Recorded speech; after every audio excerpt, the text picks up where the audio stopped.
All women are different, but they are all women. This video is androcentric from a men's point of view and is presented as opinion, commentary, and debate. Expressing opinions is not violence. These are ideas to challenge, question, and argue in public, because classical liberalism relies on the First Amendment for its dialectic. If you are a feminist, then consider this. If patriarchy truly existed as claimed, feminism could not. And if all men are trash and women are equal to men, then what are we to conclude? Women will die for their children, men will die for their wives and children, and God chose to die for all mankind. Authority rolls up with responsibility. If this framing of facts offends you, click off to a cute cat video. Proceeding further will expose you to gamma bias and criticism directed at ideas, claims, institutions, not at any individual's virtue or dignity. Our method follows the 7 liberal arts. The trivium, grammar, logic, rhetoric, and the quadrivium, arithmetic, geometry, music, and astronomy. And the transcendentals, the good, true, and beautiful. If this framework is not for you, feel free to exit now. It's no disgrace. Women are wonderful. God bless America. Men are great. Quitting vice? Drop smoking, avoid alcohol, shun gambling, and virtue virtus. Written by Conrad Riker. Available now. Links in description. The genocentric guillotine, weaponizing the trivium to crush the respect scam and the Marxist war on male biology. You have been betrayed by a culture that despises you. A genocentric conspiracy framing your biological reality as a pathology and your desire for truth as a hate crime. The modern world demands you remain an automaton, numb to the pain of a system that steals your labor, trivializes your suffering, and mocks your very existence under the guise of equity. I write to you not as a victim, but as a fellow soldier in the war for the Western soul, armed with the trivium of logic, rhetoric, and grammar to dismantle the leftist dogmas that have enslaved your mind. We are done with the sugar-coated lies of feminism and the Marxist inversion of the transcendentals. It is time to reclaim the virtus, the manliness of the virtue of manliness, by looking the beast in the eye and laughing at its absurdity. Consider the cruel theater of modern dating, where making him wait is not a boundary, but a transactional compliance test, a hypergamic strategy to secure beta provision before granting alpha access. This is the same mechanism that demands you endure deep conversations which are nothing more than ideological litmus tests to ensure you are a pliable, emasculated drone. Meanwhile, the corporate state, fueled by your sacrifice, uses cultural Marxism to erode the hierarchy of competence, leaving you to self-medicate with alcohol, gambling, and tobacco just to feel a fleeting sense of control over a life engineered to keep you weak and disposable. This manifesto is your weapon to smash the idols of woke Babylon, to expose the gender empathy gap, and to reject the post-hegemonic void where feelings replace facts. We will deconstruct the evolutionary biology of these lies and present the irrefutable data on male suicide, workplace fatalities, and the institutional war on the male body. By the time we are finished, you will not only see the matrix for what it is, but you will possess the strength to quit the vices that weaken you and embrace the stoic, transcendent spirit that built the greatest civilization in history. The game is rigged, but the player is waking up. The sham of respect, weaponized delay, and the emotional gauntlet. Are you man enough to handle a deep conversation? This query, dripping with the faux intellectuality of a gender studies major, is not a request for philosophical discourse. It is a biological booby trap. When a woman poses this challenge, she is not seeking your command of dialectics or your familiarity with the canon. She is initiating a screening mechanism for ideological conformity. Evolutionarily, this is a shit test to ensure you are not a psychopath, but in our modern Babylon of woke, it has mutated into a compliance audit. She is checking if your emotional frame is porous enough for her to inject her chaotic subjectivity without you resisting. If you answer with logic, you fail. If you answer with stoic dismissal, you are labeled emotionally unavailable. The only acceptable answer is the one that submits to the primacy of her feelings over your facts. This is the essence of the emotional gauntlet, a ritual designed to filter out high-value men who refuse to compromise their reason. trapping only those willing to update their intellectual sovereignty for the chance at sexual access. Let us dismantle the fraudulent currency of respect in this context. The modern gynocentric order demands men respect a woman's boundaries, time, and sacred emotional space. Yet, it actively disrespects the male biological imperative by trivializing his sexual needs as creepy or predatory until validated by female approval. This is a double bind of the highest order. Male desire is pathologized as a defect to be managed rather than a drive to be celebrated. She demands the reverence due to a goddess, but offers the regard one gives to a useful appliance. This is the linguistic shift exposed by the trivium. In the grammar of the matriarchy, respect has ceased to mean high regard and now functions as a synonym for subjugation. You are commanded to respect her refusal to engage, while your refusal to tolerate her nonsense is framed as harassment. It is a rigged game where the house always wins, and the house is built on the foundation of female solipsism. We must acknowledge that female testing is a biological constant, as unchangeable as gravity, yet modern culture has weaponized it into psychological abuse. In a rational society, a woman testing a man functioned as a playful dominance hierarchy ritual, an interplay where the male demonstrated his capacity to protect and provide by maintaining composure under pressure. Currently, owing to the corrosive decay of feminism, this ritual has been supplanted by a campaign of attrition. The test is no longer "can you handle me?" but "how much degradation can you withstand before you break?" It is not a sieve for strength, it is a hunt for a compliant drone. When you face a woman who deliberately generates chaos to see if you can handle it, realize that you are observing a biological imperative commandeered by a cultural Marxist pathology aiming to emasculate you before you even reach the altar. Consider the tactic of making him wait. I recall a comrade of mine, a rational man with a solid career, who was told by a single mother of 3 that they needed to wait 6 months to build trust before intimacy. This was not about virtue, it was a negotiation. Deconstruct this lie, and you see the hypergamic anxiety on full display. She was not guarding her heart, she was securing beta provision. By withholding the sexual market value she had readily dispensed to the bad boys in her 20s, she was attempting to auction off her depreciating assets to the highest bidder of commitment. The wait is a compliance test rooted in the fear that if she gives away the milk for free, no one will buy the cow. It is a desperate transactional leverage play to extract resources from a man she knows instinctively is out of her league. Framed as a noble quest for respect, we can render this reality down to a simple syllogism. Premise 1. If a woman withholds intimacy as a reward for specific behaviors, financial investment, time, emotional labor, the exchange is transactional. Premise 2.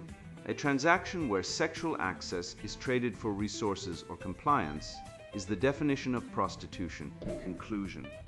Therefore, a relationship predicated on making him wait to ensure he has invested enough is not a partnership of equals. It is a vain form of negotiation with a high-priced call girl. Minus the honesty of the original contract, there is no romance in the transaction, only the cold, hard calculus of the sexual marketplace. I watched a friend walk into the deep conversation trap, and the results were predictable. He sat across from a highly educated woman who began to rant about the wage gap using pure emotional sentiment. He, thinking he was engaging in a debate of equals, pulled out the raw data adjusted for hours worked and career choices and dismantled her argument with the precision of a surgeon. Her reaction? She did not concede to the facts. She burst into tears, accused him of invalidating her lived experience, and promptly ghosted him. This proves the demand for feelings over facts is absolute. The deep conversation is a minefield where logic is the enemy, and any attempt to rescue her from her own ignorance with truth results in immediate ostracization. You cannot use a map of the terrain, logic, to guide someone who believes the terrain should rearrange itself to suit their feelings, feminism. The solution, gentlemen, is to reclaim the frame and seize your temporal authority. You must stop playing the wait game. When a woman attempts to delay your gratification to secure your investment, you must counteroffer with a demand for a return on investment immediately. Refuse to pay the price of admission for a product that has shown clear signs of wear and tear. We must use the rhetoric of the West to speak these truths. Time is the one resource you cannot get back. If she demands you invest months of your life without proof of concept, she is robbing you. Reject the weaponized delay. Refuse the emotional gauntlet. Enforce the boundary of your own reality and watch as the illusion of her respect shatters, revealing the desperate solipsistic child underneath. Only then can you interact with truth unmediated by the feminist narrative. But do not mistake the pickpocket for the architect of the prison. The feminist's demand for your temporal submission is merely a symptom of a far more pervasive rot, a systemic plague designed to dissolve your distinctiveness into the machinery of the state. We must widen our gaze from the interpersonal skirmish to the civilizational war, for the true enemy seeks to turn your very life into a commodity to be spent. The automaton of alienation from's nightmare and the capitalist cage. Consider the clock on the wall, ticking away the finite seconds of your life, a mechanical drumbeat to a song you did not compose. Erich Fromm, that keen observer of the human condition, famously described the modern man as an automaton, a creature who has ceased to be himself and has become a function, a cog in the great grinding gears of the economic machine. You feel this in your bones, don't you? That hollow sensation when you sit at the desk, the steering wheel, or the workbench performing the same repetitive motion for the 10,000th time. This is not merely the boredom of labor.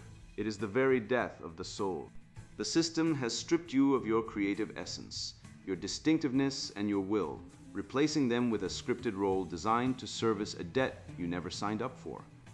We are told from birth that we must find our place in the workforce. Yet the reality is that the workforce has found its place in us, colonizing our minds and extracting our labor to fuel a globalist Ponzi scheme that cares nothing for the individual man, only for the aggregate yield. We are alienated not just from the product of our labor, but from our very selves, wandering through a neon-lit fog where our deepest biological drives are suppressed by the synthetic requirements of the market. It is a profound irony, the joke of cosmic cruelty played by the leftists who claim to be the champions of the proletariat, that the very mechanisms they decry as oppressive are the tools they wield to shackle the human spirit.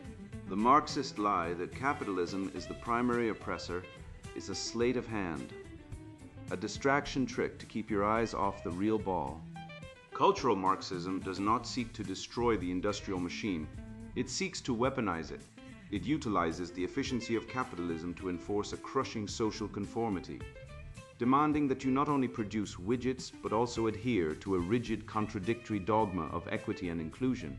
The corporation is no longer interested in your profit margin. It is interested in your compliance. They have fused the tyranny of the boardroom with the pathology of the sociology department, creating a cage where your utility is measured not by your output, but by your willingness to parrot the lies of the day. You are being farmed, your potential harvested to sustain a system that views your masculinity as a defect to be managed rather than a force to be harnessed. Is it any wonder then that we turn to vice? Look at the man who stumbles out of the bar at 2 a.m., or the one glued to the slot machine, feeding it paper notes like a sacrament. The modern psychiatric complex will tell you he has a disease, a genetic flaw, a moral failing. I tell you he is fighting a war for his own dopamine receptors. In a world where every aspect of his life is managed, scheduled, and optimized by the collective, smoking a cigarette, drinking a bottle of cheap whiskey, or placing a risky bet becomes a desperate, pathetic, yet noble attempt to reclaim agency. It is a scream of biological defiance against a system that demands he be a docile unit of production. The vice is not the problem. It is the symptom, the frantic clawing at the walls of the prison cell by a man who realizes he has been locked in. The chemical rush is the only time he feels like the master of his own fate. A fleeting moment of sovereignty in a life defined by servitude. The system numbs you with bread and circuses, so you numb yourself with poison just to feel something real. This leads us to the wicked evolutionary biology of the leftist project, a project that fundamentally misunderstands the nature of the male beast. They frame male ambition, our desire to build, conquer, and achieve as toxic masculinity, a pathology to be cured with sensitivity training and gender studies.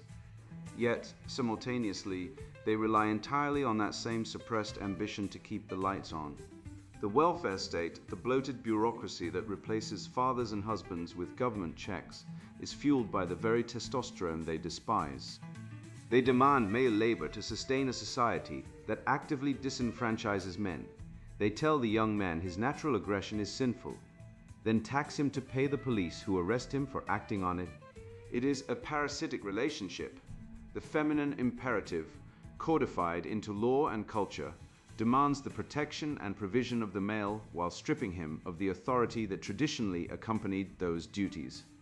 You are the draft animal for the gynocentric plow, whipped for straying from the furrow and eventually slaughtered when you can no longer pull the weight. You see this played out tragically in the phenomenon of the layaway husband. This is the man who buys into the consumerist trap hook, line, and sinker, believing that if he accumulates enough status signaling goods, the leased luxury car, the oversized mortgage in the good school district, the designer handbags for the wife, he will purchase happiness and respect. He is working himself into an early grave to sustain a standard of living that is not for him, but for the image of the family unit required by the social contract. He is paying for his own disposability. The statistics are brutal and unavoidable. The divorce courts are not merely unfair. They are a systematic dismantling of the male entity, with roughly 70 to 80% of divorces initiated by women, and family courts awarding primary custody to the mother over 80% of the time. The layaway husband discovers too late that his sacrifice was not an investment, but a donation he worked to build a cage he was eventually locked out of, watching his wealth transfer to the very system that told him his provider role was his highest calling. We must dismantle the logical fallacies that uphold this nightmare, specifically the straw man argument feminism employs against the patriarchy. They attack a phantom, a cartoonish villain of male oppression that never truly existed in the way they describe, while ignoring that the capitalist system they claim to hate is fueled by the blood and sweat of male sacrifice. They ignore that the infrastructure they use to scream their grievances, the internet, the electricity, the smartphone, was built and maintained by men. They claim the patriarchy keeps women down, yet in the same breath, they demand that the patriarchy fix the potholes and rescue the burning buildings. The feminist argument is a house of cards built on a foundation of envy and falsehood, designed to extract resources from men under the guise of justice. They do not want equality. They want the fruits of your labor without the labor itself, a transfer of wealth from the competent to the complaining, justified by a history rewritten to fit their victim narrative. Furthermore, we must identify and reject the pathological altruism of the left, which is nothing more than a high-minded word for theft. They use empathy as a weapon, a bludgeon to dispossess you of the fruits of your hard work, under the guise of equity and social justice. They tell you that your success is unearned, a product of privilege, and therefore you owe it to the collective to give it up. This is the logic of the cuckoo bird, laying its eggs in your nest and pushing you out to freeze in the cold while it raises its young on your resources. It is a biological error, a mutation in the social code that, if left unchecked, will result in the extinction of the productive class. Do not mistake their tears for compassion. They are the crocodile tears of a predator preparing to strike. The welfare state does not love you, it eats you. The only remedy is to reject the consumerist trap entirely and prioritize assets and autonomy over the hollow status that attracts the wrong kind of female attention. Stop buying things you don't need to impress people who don't like you. When you spend your money on status symbols, you are signaling to the hypergamous female that you are a resource to be mined, not a partner to be respected. Shift your focus to acquiring assets, land, capital, skills, physical strength that give you independence. A man who needs nothing from the system is a man who cannot be controlled. By withdrawing your labor and your attention from the economy of vice and consumerism, you starve the beast. You reclaim your agency not through the needle or the bottle, but through the cold, hard logic of self-preservation and the cultivation of the Western virtues of stoicism and rationality. Break the automaton programming. The cage is open, but you have to be the one to walk out.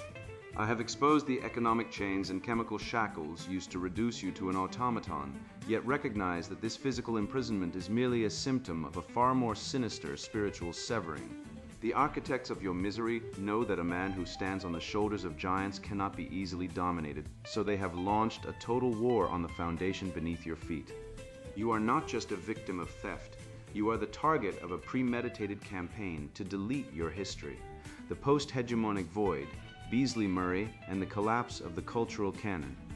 Did you know that over the last decade, nearly 800 statues, monuments, and plaques across the United States alone have been taken down, moved, or renamed per the Southern Poverty Law Center's Whose Names Project?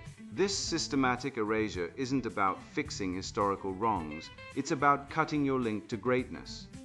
When they topple statues of Columbus, tear down Jefferson, and rename everything from schools to streets, they are executing what amounts to spiritual genocide against men like us who need heroes to look up to. The leftist dogma demands the complete destruction of the past because they realize a man with ancestors is dangerous to their agenda.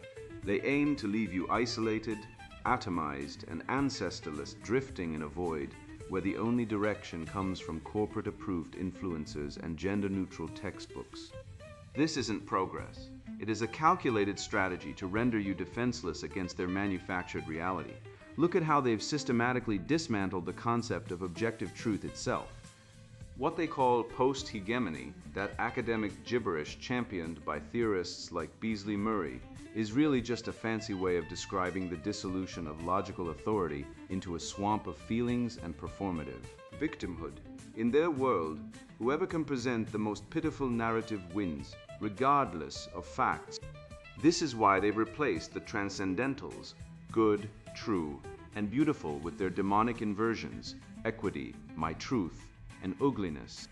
They've made virtue signaling the new currency, while genuine virtue has been banished from public discourse. It's no coincidence that suicide rates among men in Western countries have skyrocketed by 62% over the last 3 decades. We've been systematically stripped of the cultural anchors that once gave our lives meaning. The solution lies in rediscovering the trivium: logic, rhetoric, grammar. These 3 disciplines formed the foundation of Western education for over 1,000 years because they train the mind to see through deception. Grammar gives you the tools to define terms precisely, so they can't shift the goalposts mid-argument. Logic teaches you to identify fallacies. Their arguments crumble under the weight of their own inconsistencies. Rhetoric arms you with the persuasive power to counter their emotional manipulations. When you master the trivium, you become immune to their mind viruses.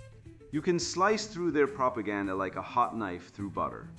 It's the ultimate weapon against the confusion that plagues our post-hegemonic landscape. Consider what happens when we reject the Western canon. They tell you it's about diversity and inclusion, but it's actually a regression to a primitive tribal state, where truth doesn't matter, only narratives do. In tribal societies, the loudest voice or most charismatic leader wins regardless of facts. That's exactly what we see today. Twitter mobs canceling scientists who dare to present data contradicting the preferred narrative. The rejection of Western civilization's intellectual heritage isn't evolution, it's devolution. We're trading thousands of years of accumulated wisdom for the fleeting approval of emotional adolescents masquerading as moral arbiters. Beasley-Murray's theory of post-hegemony attempts to explain this phenomenon as the dissolution of power structures. But what he's really describing is the transition from organized, hierarchical authority to a chaotic, diffused form of tyranny. When authority becomes diffuse, it becomes insidious. It's everywhere and nowhere at once, embedded in algorithms, HR policies, and social norms that cannot be challenged because there's no clear adversary. This is why men feel suffocated despite being technically free. Power has been reconfigured into invisible constraints enforced through social credit systems and emotional blackmail. The woke regime represents the ultimate inversion of Western values. They've replaced the good with equity, forcing equal outcomes rather than recognizing merit. They've substituted the true with subjectivity, making reality subordinate to feelings. And they've perverted the beautiful by celebrating ugliness, calling it body positivity, while simultaneously mocking traditional standards of beauty. It's not an accident, it's deliberate subversion. They know that by destroying the transcendentals, they destroy the framework that allows men to aspire upward toward greatness. When nothing is objectively good, true, or beautiful, there's no reason to strive for anything beyond immediate gratification. We're witnessing the same decadence that destroyed Rome, but with a technological twist. Their bread and circuses have been upgraded to digital distractions and dopamine hits from social media. The Roman Senate became a rubber stamp for emperors, just as our institutions now rubber stamp leftist ideologies. The Roman mob demanded free entertainment. Today's mob demands free validation and safe spaces. Both civilizations collapsed when virtue was abandoned for comfort. The difference? Our collapse is accelerated by technology, giving us less time to course correct before the barbarians breach the gates. Critical theory's most insidious fallacy is its appeal to authority based on victimhood status. According to this twisted logic, the marginalized are always right, simply because they're marginalized, regardless of evidence or logical consistency. It's a mathematical impossibility. Being victimized doesn't confer infallibility. Yet this fallacy underpins their entire argumentative strategy. When you present them with facts about the 80% female primary custody rate in family courts despite fathers being equally fit parents, they dismiss it as patriarchy propaganda because it contradicts their narrative. They've constructed a closed system where their conclusions are never wrong, which is why their arguments are circular and unassailable by traditional logic. The path forward requires reclaiming our intellectual heritage. We must resurrect the living spirit of Western civilization, not out of nostalgia, but because it works. It's the system that produced the greatest explosion of human potential in history. The scientific method, the concept of individual rights, the Renaissance masterpieces.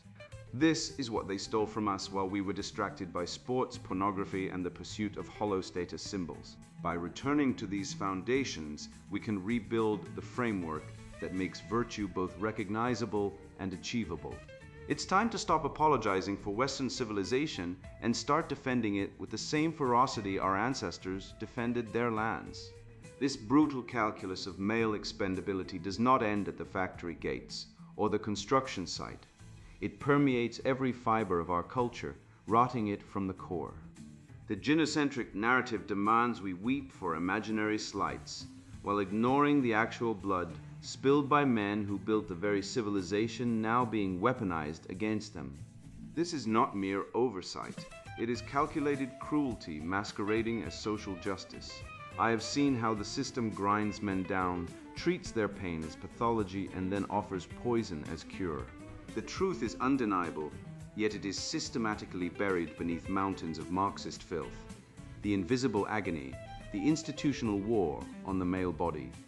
Look at the cold, hard numbers and weep for the forgotten sons of the West, because the system assuredly will not. We are fed a ceaseless diet of grievance propaganda regarding the so-called wage gap. Yet the true chasm, the empathy gap, remains a gaping wound in our civilization's fabric that the gynocentric order refuses to stitch. Consider the grim reality of the workplace. While you hear endless wailing regarding the lack of female CEOs, men account for roughly 93% of all workplace fatalities. These are not statistics. They are fathers, brothers, and sons crushed in mines, falling from skyscrapers, and electrocuted on power lines, their blood acting as the lubricant for society's machinery.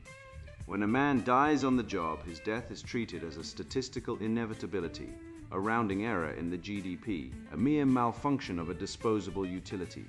If the genders were reversed and women were dying at these rates, the world would stop spinning.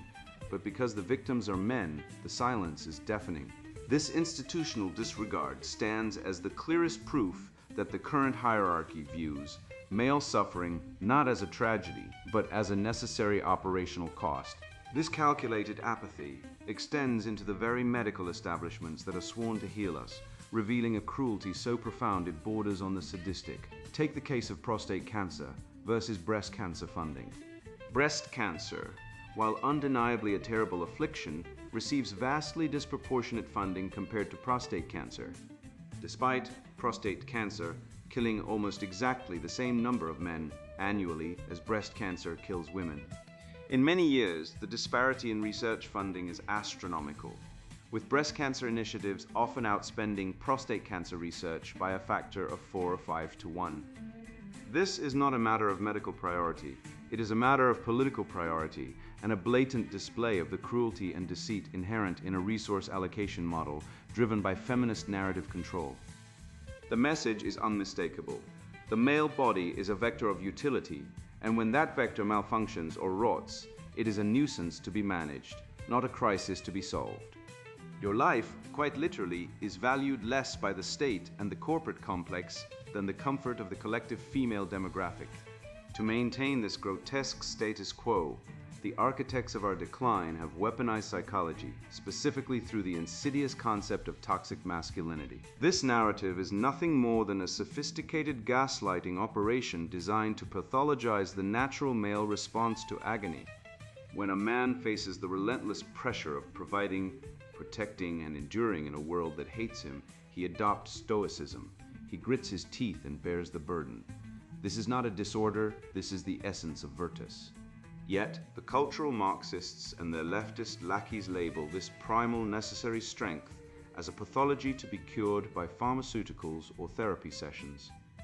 By diagnosing the masculine refusal to complain as a mental defect, they attempt to chemically castrate the male spirit, turning the warrior into a compliant, emotional consumer unit who is easier to control, exploit, and ultimately discard. This virtue signaling of the left is merely a mask, a velvet glove covering an iron fist of deep-seated hatred for the biological male form. They despise the raw physical potential of the male body because it represents the ultimate threat to their egalitarian delusions.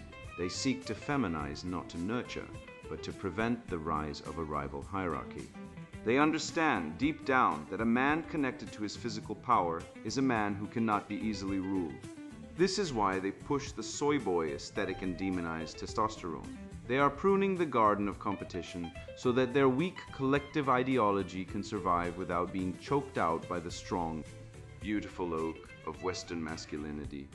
They fear the viral male because the viral male does not need the state to be his father. He creates his own destiny. However, let us flip the script on this suffering. Schopenhauer correctly identified suffering as the fundamental nature of existence. But for the man who embraces virtus, the man of manly virtue, this suffering transforms from a burden into a forge. The agony you feel is the friction of your soul against the chains of a dying civilization. It is noble. It is transformative. The pain is not a signal to retreat into a bottle of beer or a pack of cigarettes. It is a clarion call to sharpen your mind and harden your body. The world will try to break you, but if you accept the struggle, you become harder than the stones upon which they seek to crush you. Your suffering is the evidence of your resistance. Therefore, the most radical act of rebellion you can commit against this Babylon of woke is to reclaim your physical sovereignty by rejecting the chemical chains of vice. Alcohol and smoking are the tools of the oppressor. Pacifiers used to numb the male mind and rot the male body, leaving you pliant and weak for the slaughter. You cannot be the hero of your own story if you are intoxicated or wheezing. By purging these poisons from your life, you are not just improving your health, you are declaring that your physical vessel is sacred, that it is the last stronghold of truth in a world of lies. Quitting vice is the ultimate assertion of ownership over yourself. They can take your job, they can corrupt your culture, and they can lie about your history, but they cannot take your vitality unless you willingly hand it to them. In the end, the only thing the system truly fears is a sober, strong, and spiritually awake man who refuses to break. You have walked through the fire of the modern lie and emerged with your sight intact, seeing the world not as the benevolent illusion the woke architects sold you, but as the brutal, beautiful hierarchy it truly is. We have dissected the make-him-wait con job, revealing it for the hypergamic leverage scam it is, and we have exposed Fromm's alienation for what it is, a A system that grinds your bones to dust, while a culture ignores that 93% of workplace fatalities are men. You see now that the bottle, the slot machine, and the cigarette were not your friends, but the chains supplied by a system that despises your potential and fears your strength, seeking to pacify the very virtus that could burn it all down. By casting aside the vices that dull the mind and weaken the flesh, you reclaim your biological imperative to build, protect, and conquer. You stop being the layaway husband working himself into an early grave for a family court system that strips fathers of their children in over 80% of custody battles. And you start becoming the sovereign architect of your own destiny. The statistics on male suicide don't have to be your eulogy. Armed with the logic of the trivium and the transcendentals of truth and beauty, you possess the only weaponry capable of shattering the emotional fallacies of the left. This is your mandate, to live so powerfully and clearly that your very existence acts as a rebuke to the degenerate lies of cultural Marxism. Do not keep this knowledge buried. Spend it freely. Share these truths with your brothers still trapped in the matrix and watch their eyes light up as the chains fall away. You are the vanguard of the West, the resistance against the void, and the only force capable of turning back the tide. Go forth and be magnificent. And now the sponsored book introduction: Quitting Vice. Drop smoking, avoid alcohol, shun gambling, and virtue virtus. You ever stand in front of the mirror after a smoke? Look at your yellow teeth, your shallow breathing, and wonder how the hell you got here. I have. I've stood there with a cigarette in one hand and a beer in the other, feeling like a fraud in my own skin. I was a man built for battle, college athlete, combat trainer, father, but I was losing to a fucking tobacco company. Not because I was weak, because I was lied to. I was told that quitting meant being reasonable, that I should ease into it, that I needed therapy, support groups, patches, gum, apps. Bullshit. I needed a war plan. And that's what this book is, a war plan. Not for some sensitive soul looking to feel better, but for men who know they're being manipulated by chemicals, by culture, by a system that profits from our decline. This isn't therapy, this is reprogramming. I've spent years studying evolutionary biology, male psychology, behavioral conditioning, and real-world combat, both physical and social. I've trained men who've survived war zones, prisons, and abusive relationships. I've seen what real strength looks like, and I've seen what happens when that strength is eroded by vice. Smoking isn't just a bad habit. It's a symptom of a deeper sickness, a culture that wants men docile, dependent, and disconnected from their primal power. Alcohol, gambling, junk food, bad sleep, fake media narratives, they're all part of the same attack vector. They're designed to keep you small, tired, and easy to control. And if you're still smoking, you're already halfway there. This book isn't for everyone. If you're one of those people who believes masculinity is toxic, that men should apologize for their strength, or that vulnerability is some kind of virtue, shut this book now. Go write poetry. Join a feeling circle. Watch TED Talks about emotional intelligence. This isn't for you. This is for men who've had enough. Men who know they were built for more than sitting on a couch, numbing themselves with nicotine and Netflix. Men who understand that biology isn't bigotry, it's destiny. That testosterone isn't a curse, it's your edge. That fatherhood, fitness, discipline, and dominance aren't outdated concepts, they're survival tools. Inside, you'll learn how nicotine hijacks your dopamine system like a hostile takeover. How the state taxes you into addiction while pretending to care about your health. How modern culture laughs at real men while demanding we carry the weight of society. You'll learn why cold turkey isn't cruel. It's the only way real men quit. Why brotherhood isn't about sharing feelings, it's about holding each other accountable. Why fitness isn't vanity, it's warfare. And why your legacy, what you leave behind for your sons and daughters, matters more than the next puff.